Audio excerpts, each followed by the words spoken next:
So let us look at the economic systems, right? We'll look at the 4 types of economic systems. We'll look at the planned economic system, the free market economic system, the traditional economic system, and the mixed economic system. We'll look at these advantages and disadvantage of each of these economic systems. So first, let's look at the planned, sometimes called the command, sometimes called the controlled economy. Right. So this is an economic system in which the economy is entirely controlled, right? Not democracy, right?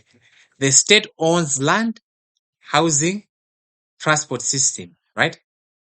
This was practiced in the former Soviet Union, China, and most Eastern European countries. The theory on which the economic system is based was founded by Karl Marx. So we are saying that everything is owned by the government.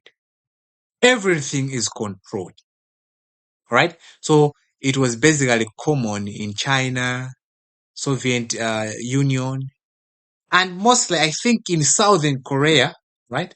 Think South Korea, right? South Korea, it's more of this kind of economy, right? I don't think everything has to be controlled by the government. Everything, dressing, everything in South Korea is controlled, right? Do anything nonsense, they would actually kill you or do something, right? So it's more of a dictatorship, right? Kind of thing. But in terms of economy, we call it planned. Like everything is actually owned by the government. I don't know if it actually works, but there's a lot of control in South Korea. So everything is owned by the what? They control everything in that area. So it was based by an economist called Karl Marx. So let's look at what are the importance of this type of planned or controlled system. So the main features, rather, let's start with the features. The main features of this system is basically that the state decides on what goods and services should be produced in an economy. So, as opposed to one which we are saying that the supply and demand forces will actually determine what to be produced, it is the government that decides what goods and services to be produced in that economy. Right? So the second thing is that the government make decisions on how they will produce. They'll also make on how they will produce. Who is going to produce them? How are they going to be produced? The state controls the prices of goods. So they will actually measure at what value will people pay for those goods and services. Right? They will not leave this to the forces of demand and supply. No. The government will state the prices of the goods and services. And lastly, nearly all capital decisions relating to capital formation will be made in the state. So you can see that a lot of things is happening based on what the government wants, right? So these are some of the features of this planned economy. What are the advantages, right? In terms of advantages, right? There are a number of advantages with this that there is usually a fair distribution of goods and services since it is done by the state. So even if you look at when it comes to things that are provided by the state, right, you can see that there is fair distribution. So in this type of scenario where everything is done by the government, right, you can see that now distribution is fair because it is done by the government, right? Only desirable and harmless products will be produced. So because the government is the one that is controlling everything, they will look at things clearly, right? They're not focusing on making profit, but what is good for the country. Because when it comes to a free market economy, it means everyone is chasing on making profits. They do not even care on the environment because what they want to make is to make profit. So what they're doing is that the only desirable things that the government thinks are right will be produced, right? If you feel that jumper is not good, they will not produce that, right? So basically that's it. Prices of goods and services are usually fair and affordable. Another thing is that the goods and services are actually at an affordable prices. You can see, like in Malawi, although it's not a plant, but those items that are produced by the government are actually fair, right? You can see if you are living in a house owned by Malawi Housing Corporations, right? Government entity, right? You could see that those houses are cheaper than if you rent it from an individual. Even if it is the same house, but now it was bought by an individual, they're expensive, right? Because what we're saying is they are affordable if they are produced by what? The government, right? There is high production of social goods and services. So their focus, when it is planned, they are looking at social goods and services. We look at what social goods and services are, right, as we go, but they include things like hospital goods, goods that can be used by the society, everyone, right? So basically, that's what they are focusing on, things that everyone can use, right? There's no wastage of resources since there's no undue competition. So because there's no competition, right, all the resources will not be wasted, will be used. Because one thing that contributes to wastage of resources is that the competition. Not all the items have been used because their competitor is taking on some of the clients, right? So because there's no competition, it's the government doing anything, no competition, all the resources will be utilized. And lastly, effective long-term strategy can be formulated into account the need of the whole society. Because what you're saying is we are looking at the society as a whole, a country as a whole. As we are making decisions, we can look at strategic decisions. Because when we talk about strategic decisions, basically goals, long-term goals, right? Maybe 2026, 2063 kind of thing, right? So because we can now come together, the government can look at the whole economy sort of in one perspective. They're able to make long-term strategic decisions, right? So these are the advantages of plan. Well, disadvantages, we also have some disadvantages. There's limitations on personal freedoms and control over resources. So there's less personal freedoms because everything is owned by the government.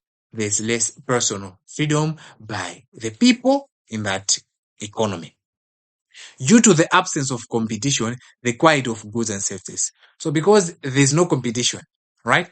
The quality of goods and services is poor, right? There's no one to compete with, right? Because competition is one item that will actually enhance quality of goods, right? So without this competition, it means that they no longer are focusing on providing the best, right? They just want to provide things, right? So because of absence of competition in the economy, it means that the quality of goods and services is poor. There's inefficiency in production and distribution of goods and services due to the bureaucracy tendency of the government and lack of incentive. Another thing is to do with the inefficiency in the production or distribution of goods because of bureaucracy tendency. When we talk about bureaucracy, it's just the line of authority which will have to pass through a lot of things before a decision is made, right? So, like government system, right? If you're working in the government for something to happen, right? Even if it is the right decision, it will take a long time for it to happen. For example, you have found an opportunity somewhere, right? What will happen? There is an opportunity. What you cannot just implement the opportunity. This one has to report to this one. Ikarumeguja, you will have to go to this one.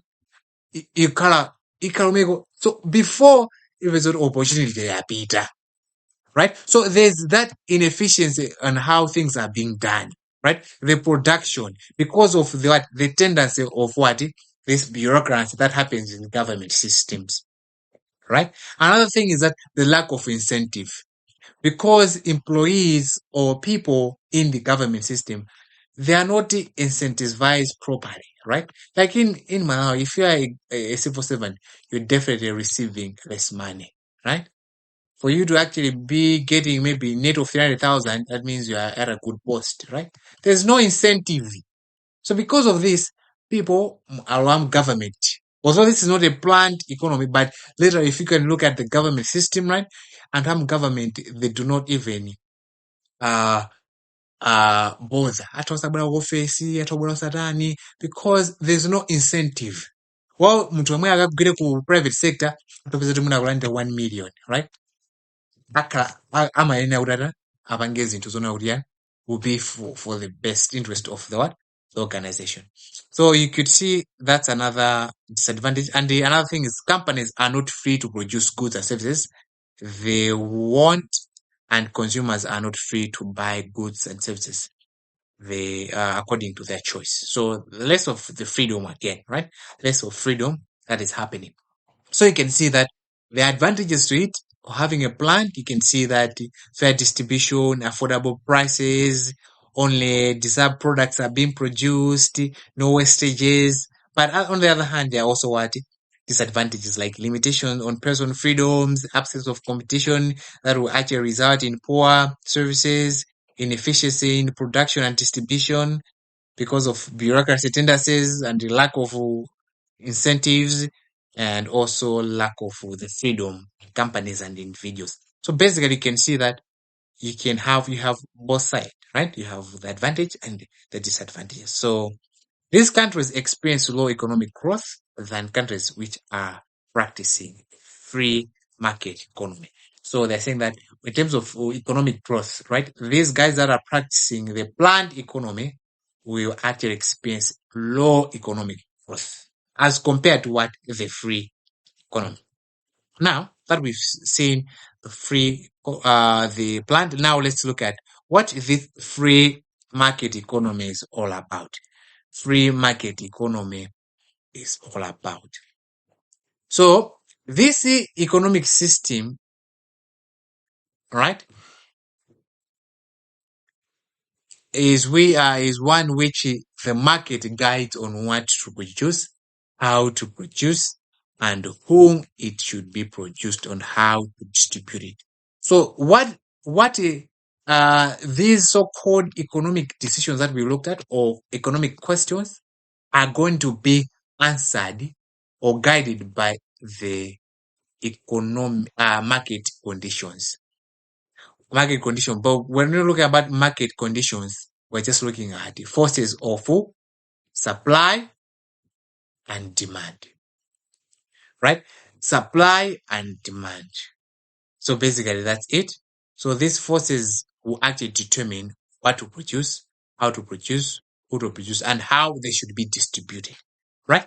So this theory is based on the idea of an invisible land founded by Adam Smith. So Adam Smith, one of the economists, right, is the one that actually came up with the theory of free market economy. So let's look at the characteristics or the features of the free market economy. So there are a number of features that relate to the free market economy. The first is that individuals and private firms control the economy by deciding the goods and services that should be produced and how the goods will be produced. So you can see that it's no longer the government, but the individuals and private firms, right? In other words, the forces of demand will actually detect, right? That's it. The second thing is that there is no price control. Therefore, individuals can charge any price as they feel and they want. So there's no control on how the prices should be charged. So because of that, a person can choose at whatever price they want to charge for their goods and service, right? And like with other where the government was the one that is regulating the prices, it was fair. Here, any individual providing a good service could choose whatever price they want to offer their goods and services. There is private ownership of property. Now, items can be owned by people, by private companies. Prices of goods and services are determined by the market forces of demand and supplies, which are ruling on the market.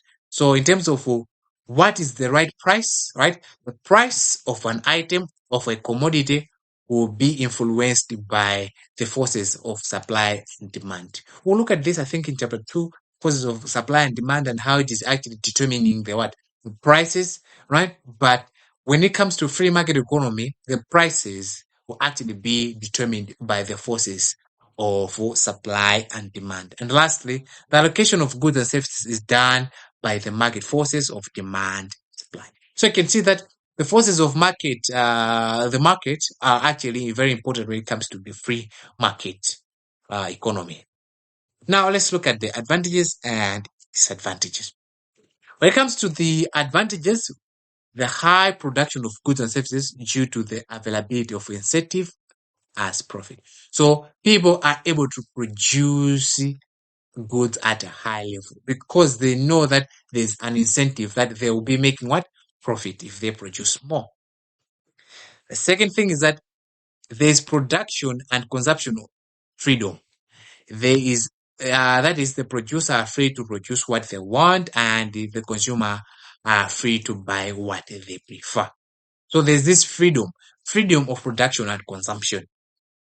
Another thing is that the efficiency in our allocation of resources, because such allocations are done by the market forces. So there's efficiency on how these resources are what being allocated, because they're actually determined by what? The market forces of supply and demand. And lastly, due to the availability of competition, there are always going to be high quality goods and services. Everyone wants to actually attract the customers. So they will actually what be this high quality on such. Now let's look at the disadvantages. One of the disadvantages of this one is that some vital services cannot be provided by the private enterprises. So what we're saying is they're focusing on making profits. So they only look at the goods and services that will provide them what? Profit. So some of the vital resources will not what? Be produced. These are supposed to be produced by the government, right? Social services, right? So that's basically one disadvantage. Some undesirable and harmful products can be produced. They're only focusing on making what? Profit. So they do not care if it's harmful, but they are just looking at where we can make the money. So because of that reason, right, you basically going to be producing some products that are harmful and undesirable. There is inequity distribution of goods and services, right? Uneven, right? Uneven. Why? Why are we saying that the one that has money will have the goods? But not only the factor, right? If you don't have the money, you will not have the goods, right? You don't have the goods. So because of that, you only going to basically only the rich people will have the goods and services. So because of that, that's uneven distribution of what? Resources. Only rich people can afford to buy the best products on the market because because they might be expensive.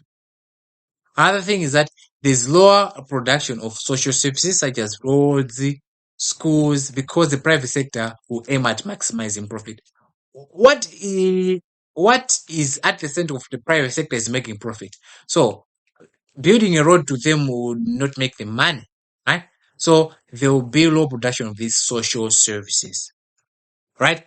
And lastly, in a free market, many resources can be wasted due to the high failure rate of new businesses because of lots of money can be spent on setting up a new business. There's a lot of competition, right? It means that there's possibility that there will be wastage in form of what? Failure of business. Because if a business fails, it means that all that resources have been wasted, right?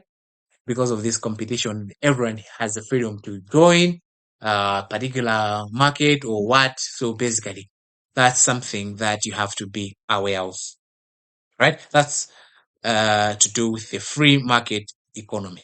Most important thing is that it is determined by market forces. Now let's look at mixed. As it states, it's up is a combination of two, right? So a combination of two.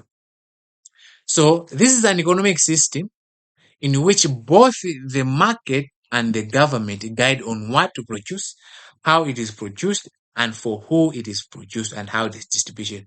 As such, mixed economic is blended by the state and the private enterprise. So it's a combination of a planned and the free market, right? So it's a combination of these two, right? So you can see like Malawi is like that, right? It's like that. So you have other stuff that the government will actually regulate, like you have the ESCOM and whatsoever, water board, and you have that where the private sector can actually do at will, right? So there's that combination of the free market and the planned economy. So the disadvantage of the free market will actually be what? Be corrected by the government intervention. For example, we saw now the social goods were provided in low supply.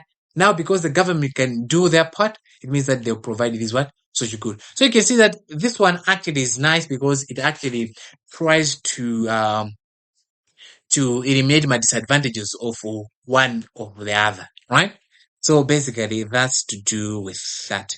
So in the private sector, individuals decide on what goods and services should be produced, how they should be produced, and the allocation of the goods and services is done by the forces of supply and demand. While in the public sector, the government controls what the goods and services should be produced and how the goods and services should be allocated.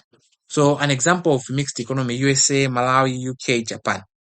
So you can see now it's just a combination of both, right? It's better off because you can see now my disadvantages of one are being trying to be corrected by the other, and my disadvantage of the other are also being corrected by the other, right? That's why most of the economies like US, UK, Malawi have chosen to adopt this.